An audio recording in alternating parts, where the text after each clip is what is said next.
สบายดีมื้อนี้ข้อยอยากสิเสนอสำนวนว่า hit on them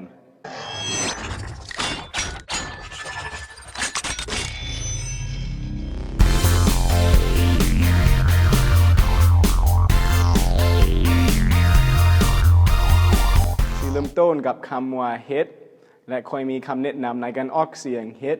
เจ้าต้องเน้นถึงพยัญชนะสุดท้ายแม่นโด t ต้องว่าให้มันแจ่มแจ้งอย่างเช่น hit hit และ hit แปลว่าตีอย่างเช่น I got hit by her แปลว่าค่อยถูกแล้วตีคำต่อไปแม่นคำว่า on และ on มี2ความหมายทามิแปลว่าเปิดอย่างเช่น turn on the lights กรุณาเปิดไฟให้แน่ความหมายที่2แปลว่าถึงอย่างเช่น put the clock on the wall แขวนโมงอยู่ถึงฝาคำสุดท้ายแม่นคำว่า them แล้วแต่สถานการณ์ที่เหมาะสมเจ้าสามารถใช้คำว่า him หรือ her แทน them ถ้าหากสิแปลสำนวนนี้ตามโตวแปลว่าตีเขา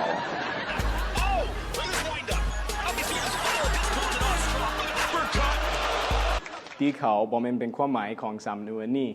hit on มีความหมายว่าจีบหรือในภาษาอังกฤษ flirt แต่คำว่า flirt มันเป็นคำศัพท์ที่แปลตรงๆแปลว่าจีบโดยอย่างเช่น I will go flirt with her แปลว่าค่อยสิไปจีบแล้วหรือเจ้าสามารถใส่สำนวนนี้ได้ I will go hit on her มีความหมายเดียวกันค่อยสิไปจีบแล้วและตอนนี้เจ้าน่าจะสงสัยว่าคนฝรั่งแบบค่อยสิไป hit on คนอื่นๆได้จังได๋ค่อยสิไปยกตัวอย่างให้เจ้าเบิ่งเนาะเจ้าสบายดีบ่ดีหลายเจ้าชื่อหยังยุ้ยวะก็ค่อยมีเรื่องเล่าให้เจ้าฟัง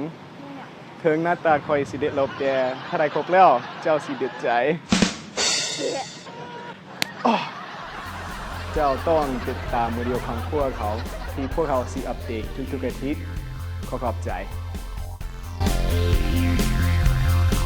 คำต่อไปก็คือ always ซึ่งแปลว่า